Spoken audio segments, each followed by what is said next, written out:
Hello and welcome to the Wonder in the Weeds show. I'm your host, Christy Ritz-King, and I'm joined today by a dog that is chewing a chew toy and a dog that is actively snoring right next to me. So I apologize in advance for the weird background noises, but at least now you know what they are. And this is sort of real life recording when you can. And just back from the gym, no makeup, no nothing, just thought I got to do this while I can or it's never going to happen. So here you go. You're getting a real life glimpse into the life of this particular podcaster. Anyway, today we are going to talk about grief because this entire point of the show is to discuss, various ways of living and thriving, not just surviving amongst all the weeds of life, grief and change and all the difficulties that we face on a day-to-day basis and sometimes over long term. This one today is pretty personal because the reason it came up is pretty personal. So as you all know, if you've spent any time here, I have recently moved my empty nest to the Midwest from the East Coast. And it's not really the Midwest, it's Minnesota. So it's kind of the Great North, if you will. And we moved here as I emptied my house of children and I had to sort of restart my therapy practice because you can't really take therapy practices with you from state to state. So there's been a tremendous amount of change for me in this. And what I've noticed is that change oftentimes can kick up grief. So a little backstory. I have, when I was 4, my father died of cancer. And I am the youngest of 6, but the youngest by a shot. So I was 4 and my next oldest sister was 13. And then it was like 13, 16, 19, 20, and 24. So some like fully fledged adults in the house when he died and some teenagers and a little kid and a widowed mom who had a high school diploma and had largely, she moved to Washington as a young adult to work. She moved from California to Washington as a young adult to work. But then once she married my dad and started having kids, she only worked when he lost a job. Now, she would have told you she absolutely loved that and wished she could have worked more often, but that just wasn't the way things happened back then. And so she largely just stayed home with the kids.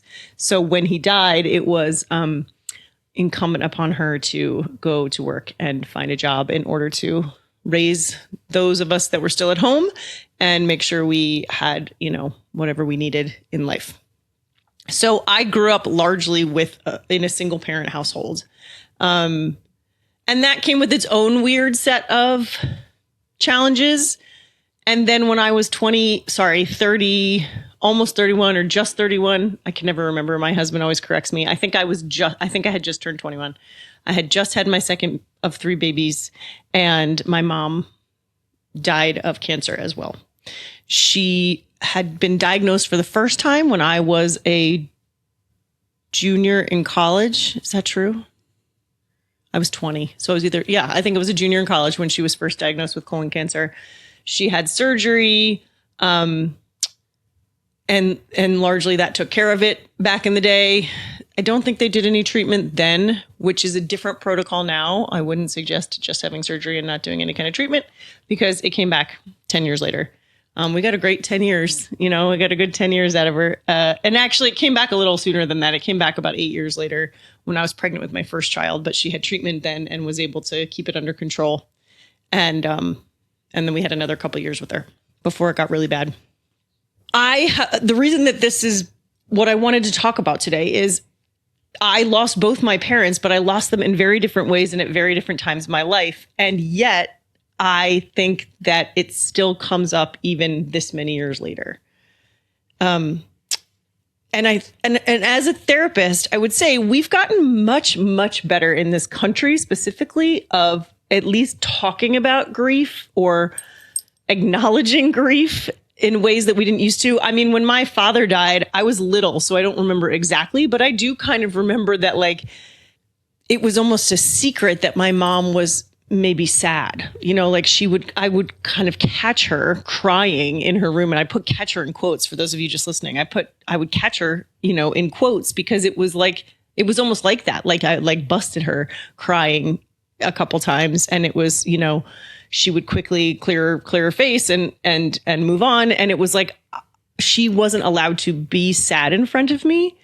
I have no idea if that's how she felt, but that was the sort of impression that we were all just supposed to look at the bright side, look at all the gifts that we had. And I'm not saying this is a bad way of doing it. She, I inherited that from her, I think, and I don't think it's a terrible tactic in life to sort of take inventory and dwell on the good things rather than sort of wallowing in the bad things. But I do think she probably could have given herself a little bit more grace in being sad about losing her partner at such a young age. They were 40. She was 40.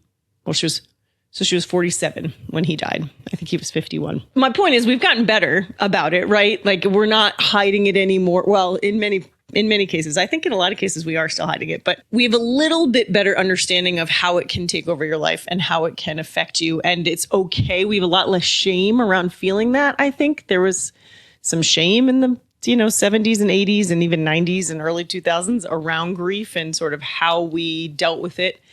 And so we've gotten better in acknowledging it and talking about it and being open about it. And we have a long way to go still. And one of the things I think that's sort of misunderstood by both people experiencing the grief and people sort of tangential to the grief is that there's still this kind of timeline on it of how long you're supposed to feel it, how you're supposed to manage it, how long you're supposed to have to manage it. I work with people all the time who are experiencing grief. And look, I do it myself. I'm not going to say I'm above this.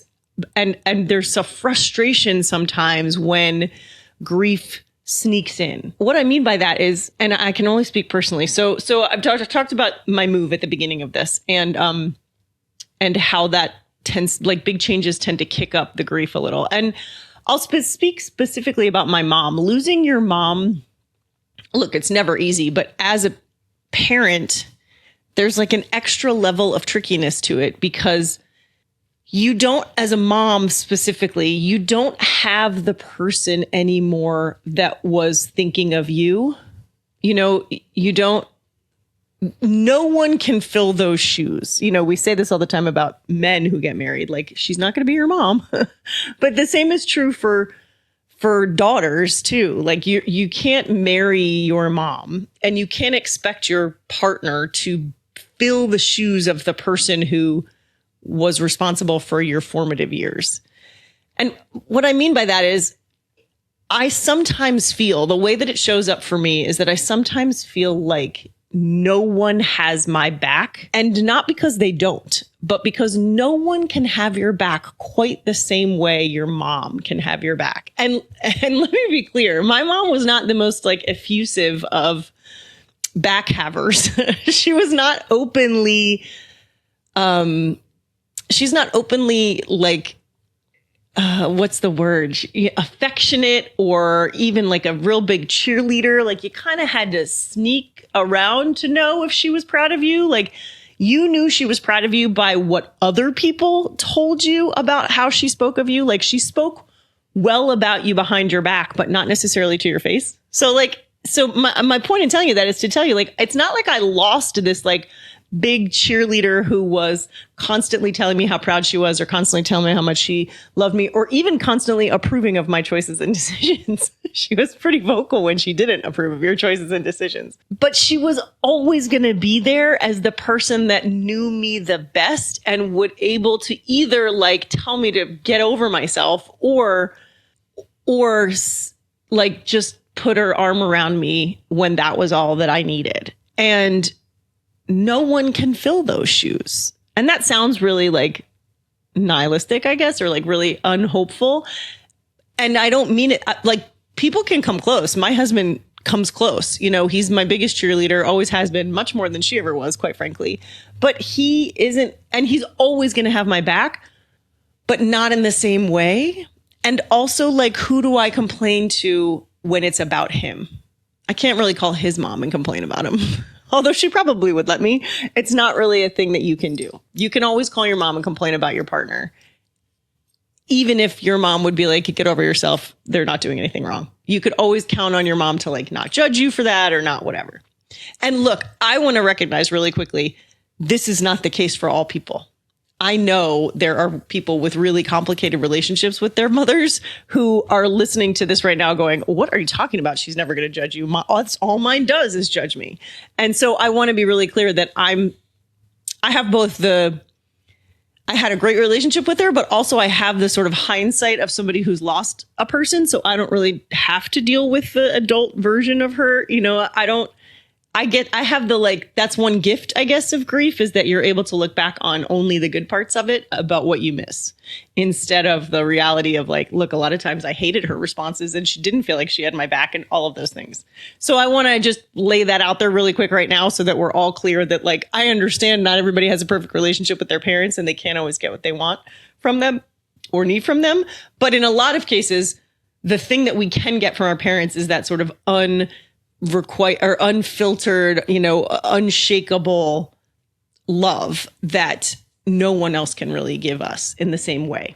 So that's what you miss when you lose a parent as a young adult. And what I have personally felt as a mother is that real absence of somebody to call and be like, what did you do with this? Or what did you do with, or did you ever feel this way? And is it okay? And I remember when this happened and now I see why you did what you did, or now I understand why you said what you said or felt what you felt.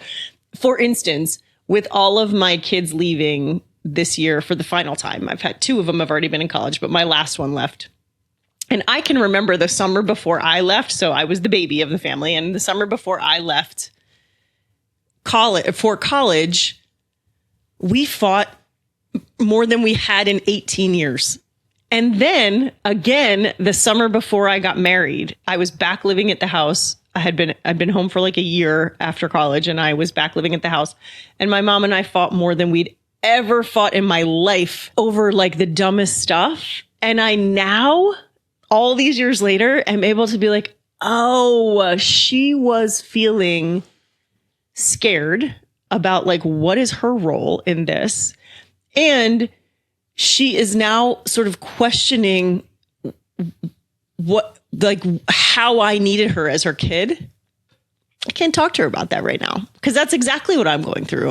I'm going through that exact same thing of what is my role now that all these kids are grown up and how much do I put myself in their lives and how much do I pull out of their lives? I don't have anybody to call and talk to about that. And that's what I mean by grief. It just keeps coming. It's like a developmental thing.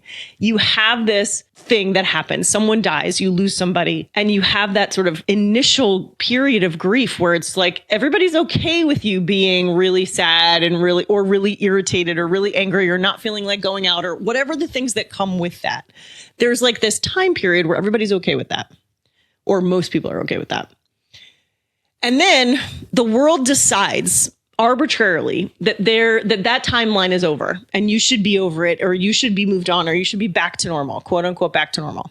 Well, here's the secret. No one goes back after you lose somebody.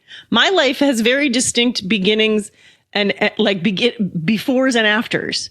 My life after my mom died is very different than before my mom died. And I'm never going back to that time before my mom died. I'm never going to be able to get that part back. I not recently at this point, 3 years ago, lost my oldest sister who really functioned as my mom, especially after I had kids because she had a kid. And so our relationship changed drastically when I had children because she became my mom in that, my mentor mom in that way. I could call her and be like, what the hell is this? What's going on with this baby? How do I handle this? She was also a writer. And so we could kind of hash that out a little bit too. And then ironically, she started substitute teaching. And so we were able to talk about that too. We just had a lot more in common. Anyway, she just died a few years ago too. And so I'm almost going through it again. All of the things I felt like I lost with my mom, I had with my sister, and I lost those again too. And so there is no timeline. There is no end to the grief, or there is no getting over the loss. And I think a lot of times we still, even for ourselves, we hold those expectations to be. And so then you pile on top of the grief and the reactions that come from the grief, this like shame and frustration over having the feelings to begin with. Getting back to this move, we've moved. I'm an empty nester. I'm trying to figure out my career. I'm trying to even figure out what my career, what I'm going to do with it. Like, I have a lot of what ifs right now. I don't have my sister, who was the person that I went to for almost everything life advice wise. And I don't have my mom, who I could go to with like, just be my mommy and accept that I'm a mess and talk to me about what it was like when you were a mess and how did you handle that? And, what did you do? And how did you get through it? I don't have either of those things. And while I do have a wonderful support system, a great partner, the most incredible in-laws that one person could ever ask for, none of that matters when all you want is your mom or your sister or your dad or whomever it is that you've lost that no one can fill the shoes of. And so you're hit again. And it's not always obvious what it is. You're not always like, oh, today I'm sad because it's their birthday, or today I'm sad because it's a holiday without them, or like the things that might seem obvious. Grief is not obvious. It can hit you in moments where you're like, why do I feel bad today? It's beautiful, sunny, gorgeous day. I have, the tiger by the tail, the world at my fingertips, and I just want to lay inside and watch TV, or I just want to stay in my bed, or I just am irritated with everybody and everything and no one's doing anything right.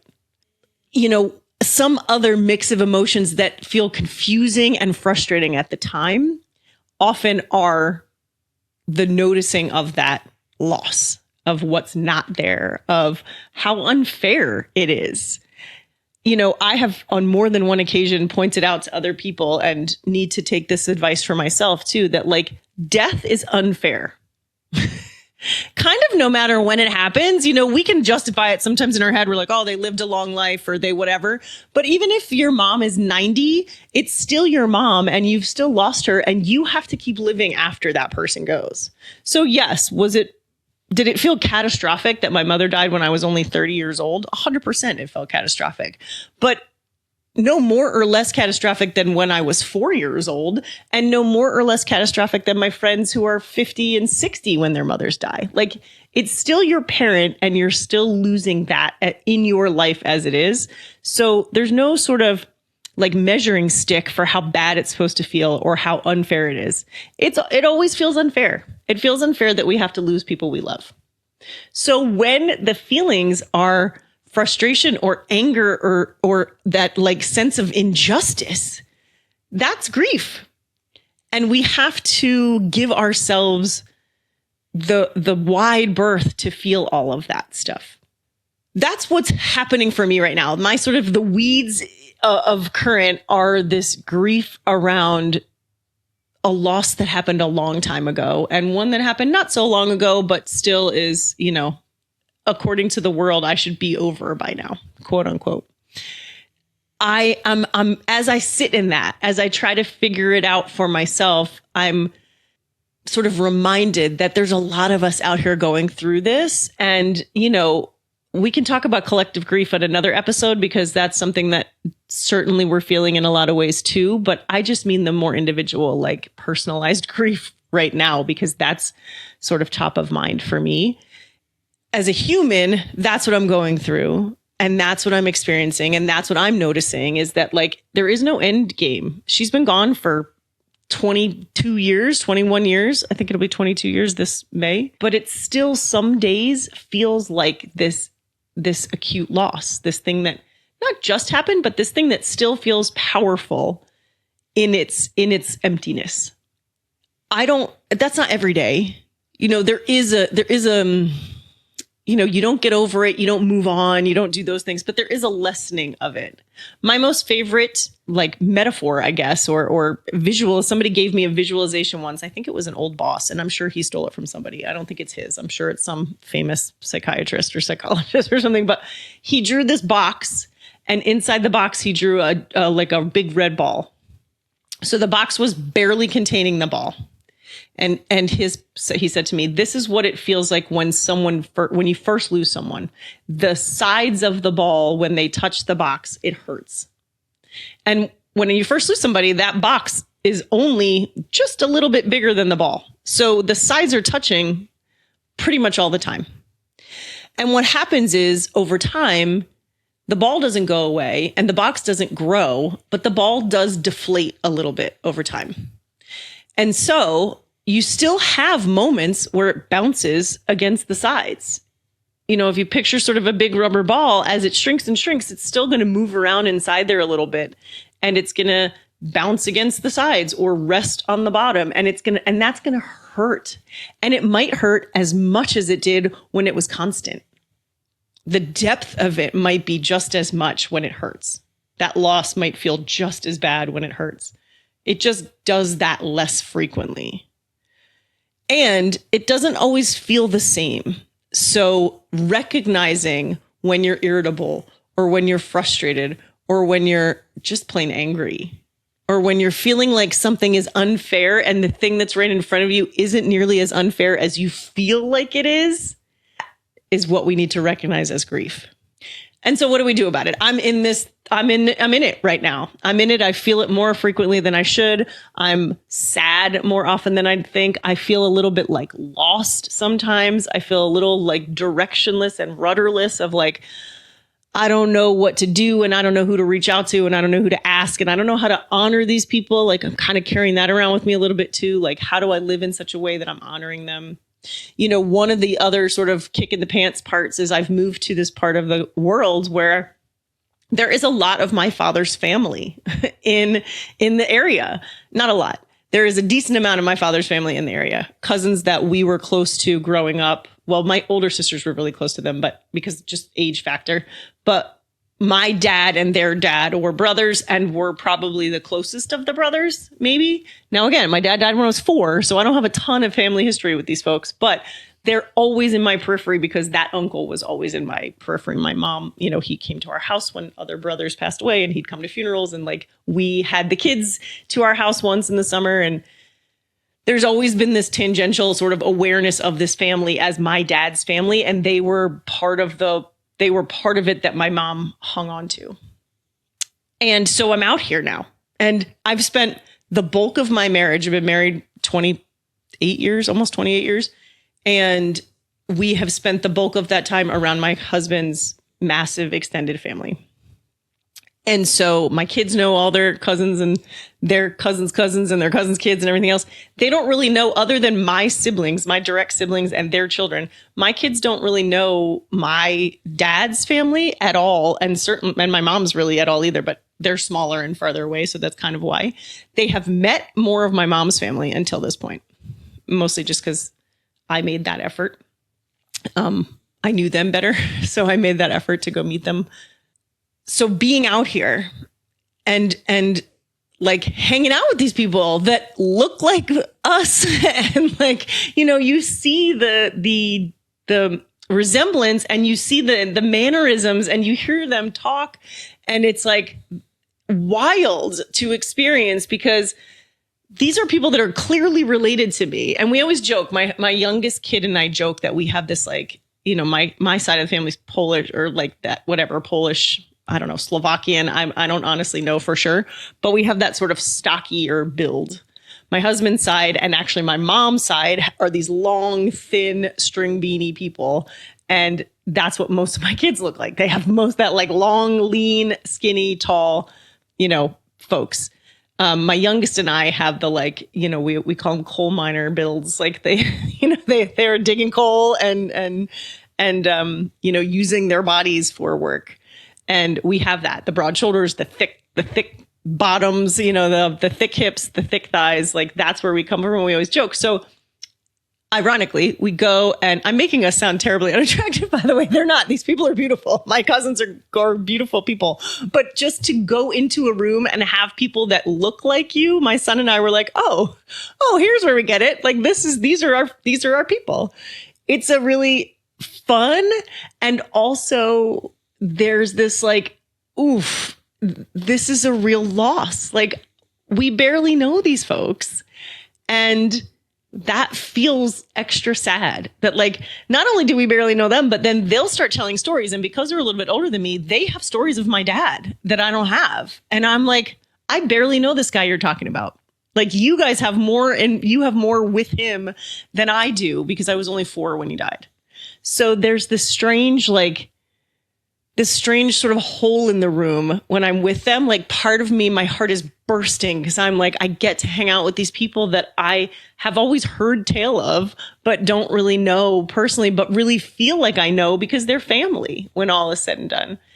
And there's this part of me that's like, God, this is so strange that like, this is my father is of these people. And I don't even know him, much less them and the relatives. I've had a lot of reason recently to be feeling the loss of my parents. And also, I'm of an age where now my friends are losing their parents. Like, you know, we're getting to that place where our parents are in their 80s and 90s and people are getting sick and old and, you know, having struggles and all this other stuff. And so it's just in my face a lot that, you know, losing your parent is a thing. And I have lost both of mine at different times. And I'm sort of grappling with that in a new way recently because there is no end date to grief. There is no, you know, plateau or cliff that you jump off and it's all over. Like it's going to come in waves. It's going to come developmental stages. It's going to come at different milestones in your life. And you just have to sort of roll with it when it does. And so let's get to that part. You know, I never like to talk about the weeds without some sort of coping strategy for the weeds.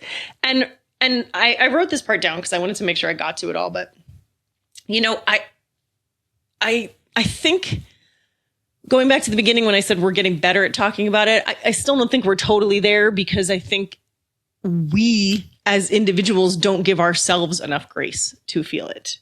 We feel the pressure from outside, maybe of other people thinking we should be over it. But also, I think we put a lot of pressure on ourselves to sort of not make other people feel bad.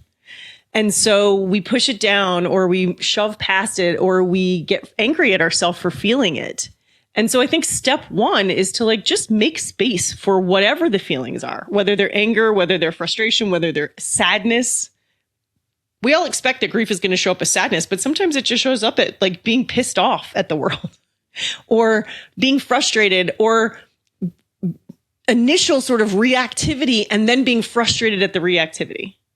I think there can be layers to it that we are not prepared for and that we get really angry at ourselves for even experiencing. And so I think very first step is to like make space for it. Understand that it's not that little red ball isn't going away. It's just going to shrink a little. And so sometimes it's going to bang against the side of the box and really hurt.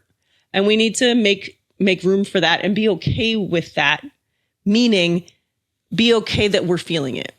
No, don't judge ourselves for it. Don't get angry at ourselves for it. Don't think that we're doing it wrong because we are feeling any of these above emotions. So that's sort of step one is acknowledge it, give it space, but then understand that feeling it is okay because it's not going to take over. Another mistake I think we make, especially even actually maybe in those early days, not allowing the emotions in because it can feel really scary that they are going to be the only thing you feel forever then. If I let myself get sad, if I let myself cry, if I let myself wallow, then how do I ever get out of it?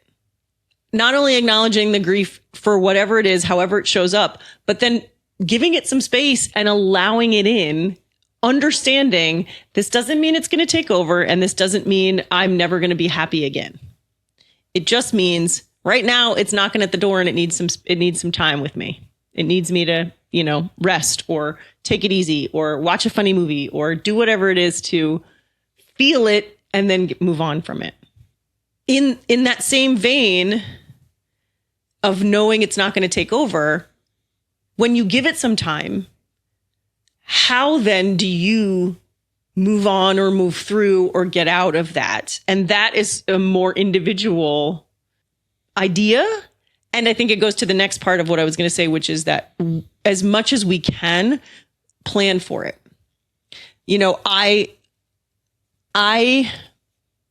didn't really anticipate how much I was going to be sad about losing my mom and my sister moving out here.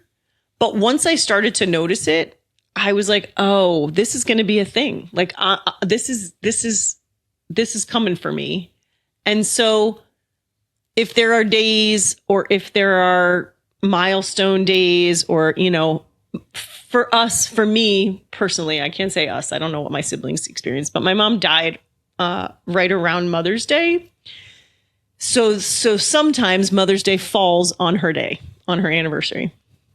Also, her birthday is every 4 years is the inauguration. So for instance, last year's inauguration, I believe, fell actually on her birthday, but maybe like a day or two before. I was like, oh, I'm going to be a mess, because not only is it her birthday, but this is an inauguration I don't even want to be happening. So this is going to hit me harder, I think, than normal.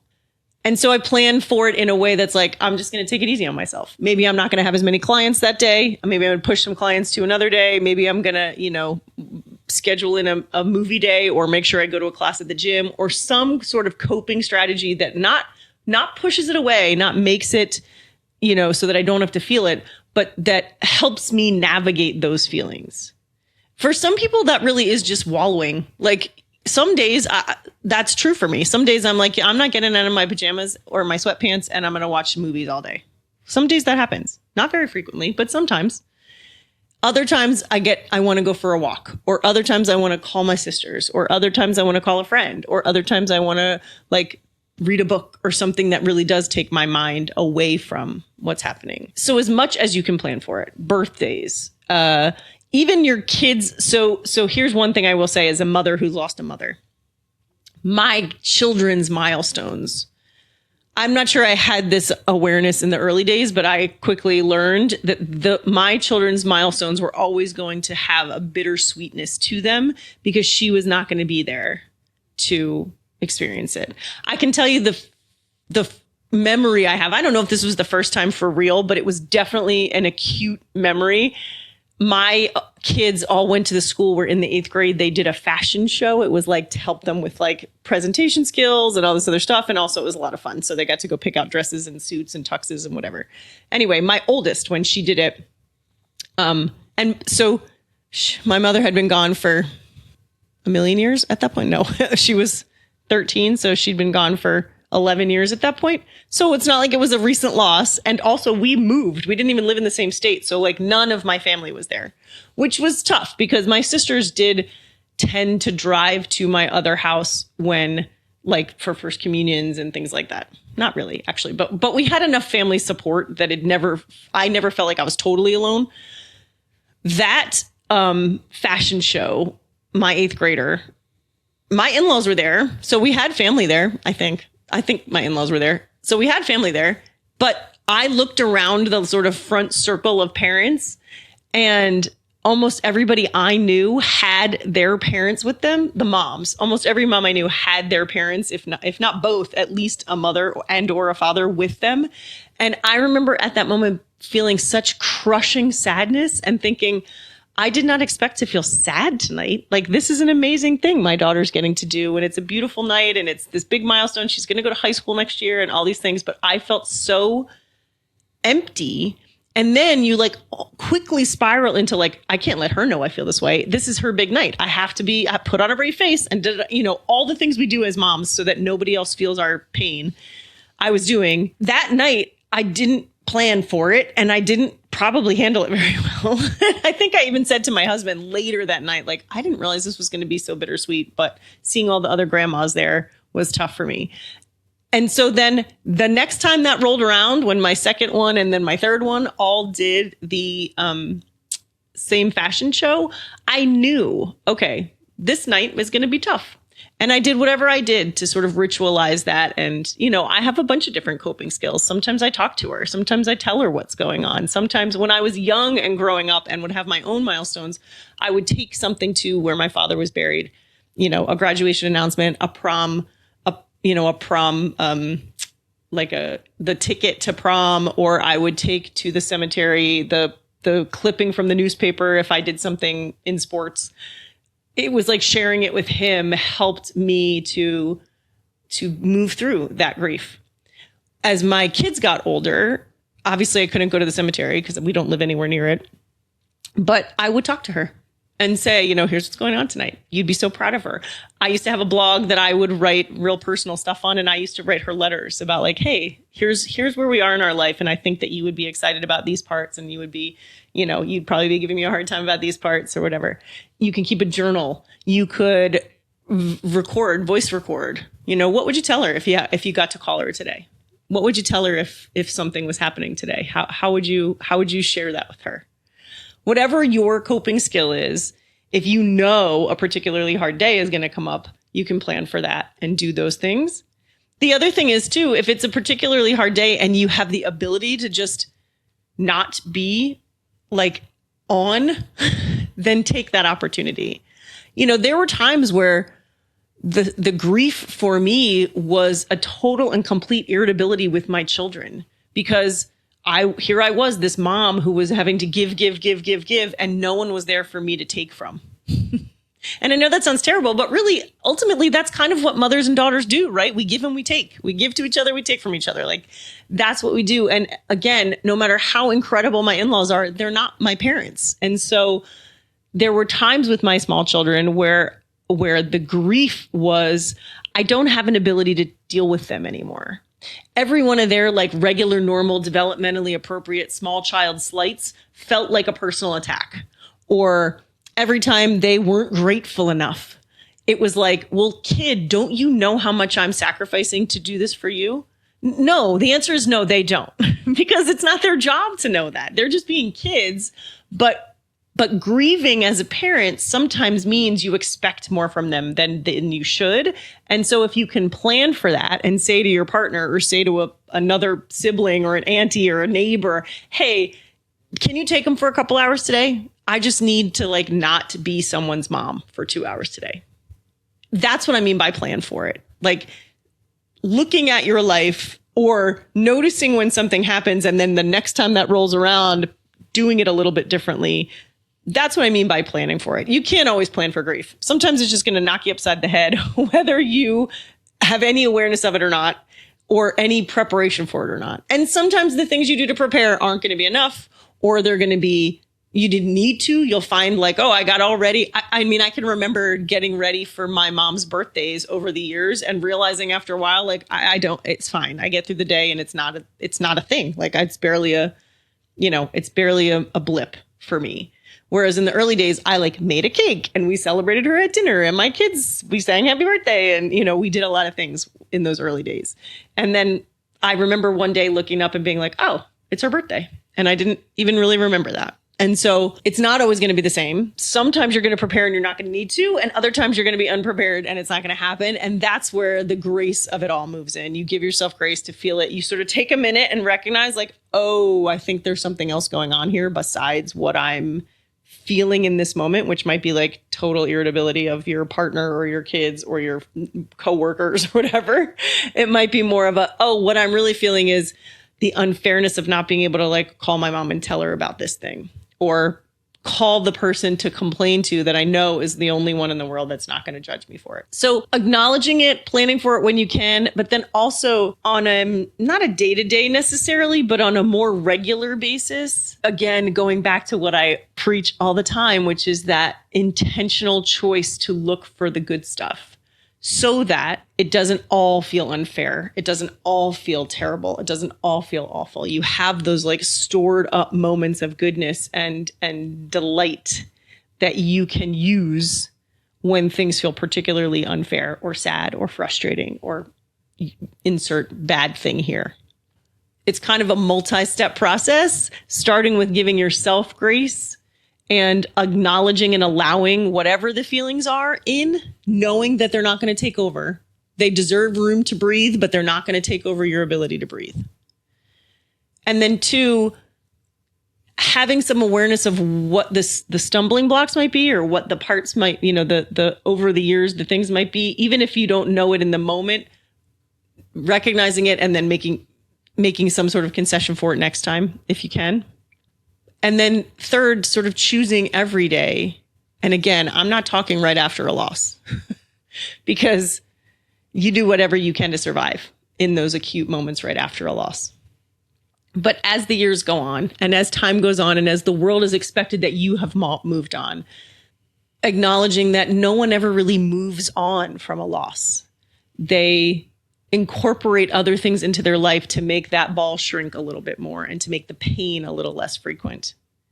And so how do you take on the mindset of wallowing in the goodness rather than just wallowing in the sorrow and the unfairness? How are you going to look for delight? How are you going to find the wonder? What feels good to you, and how do you get more of that in your life? That's the sort of everyday choice that you make. I'm going to look for what's good so that when things feel unfair, I know that's not the only feeling that I am capable of. So that's what I'm trying to do. I'm trying to, rather than pay all of my attention to the holes in things, I'm trying to look for where I am filled up and what's new about this thing that's exciting and fun and delightful. My dad's side of the family, like, what a gift that I happen to move to a place that's close enough to them that I get to go spend time with them. I could dwell on the fact that, God, I barely know these people. And my dad, I didn't even know my dad. They're talking about him. They know him more than I do. Like, I definitely could spend some time there. And I definitely have thought and felt those things. But I'm choosing instead to say, what a gift that this Ritz clan is scattered all over the country. And I've gotten to know so many of them in my adult years. My youngest kid is at college with I don't even know when you start to get into like second and third cousins and all that stuff. But, and we don't know each other super well, but we know each other well enough. And we kind of talked, the mom and I, her mom and I talked about the two of them together. And then we happened to run into each other at student orientation. And, the kids were like, you guys are weird. I don't think they've seen each other since then, but both of the kids were like, I don't know why our moms are so excited about this, but we were very excited about it. And that just seemed like a great stroke of luck that, like, out in the world are all of these people that have ties to my father, and someday my kids might stumble upon them. And isn't that such a wonderful thing to think? Instead of, oh my gosh, I can't believe I never got to know any of these people in my whole life. That's so unfair. Because it is. That is true. It's unfair that I didn't know all these people growing up and that I didn't get to spend a lot of time with them. But also, isn't it so cool that maybe someday we will? That my dad's sort of legacy is and the ties to him are large and spread out, and we might get to spend some time with those people. And they'll treat me like family because that's what we are. It's a choice. It's not one that I'm great about making every single day, but I do try as often as I can to wallow in the good stuff instead of wallowing in the unfairness and the sadness. But that's come from a lot of work and a lot of years of understanding grief and a lot of grace for myself and the way that I handle things and the way that I have handled things and the way that I've moved through things. And an acceptance that, like, being a tough person, being strong isn't the same thing as not feeling anything. So that's what I would like to leave you with, that feeling your emotions, grieving for as long and as often as necessary, that doesn't make you weak. And it doesn't mean you're doing it wrong. It just means that losing someone is hard and it's unfair and it's sad and it stinks. And so allowing yourself to navigate that however you need to navigate it, that's best for you and the people around you, that's strength. That's the wonder, if you will, in the weeds of it all, is finding who you are in it and how strong you really are and resilient you really are for being able to live a full life alongside it. Thanks for listening. Have fun finding your wonder in the weeds.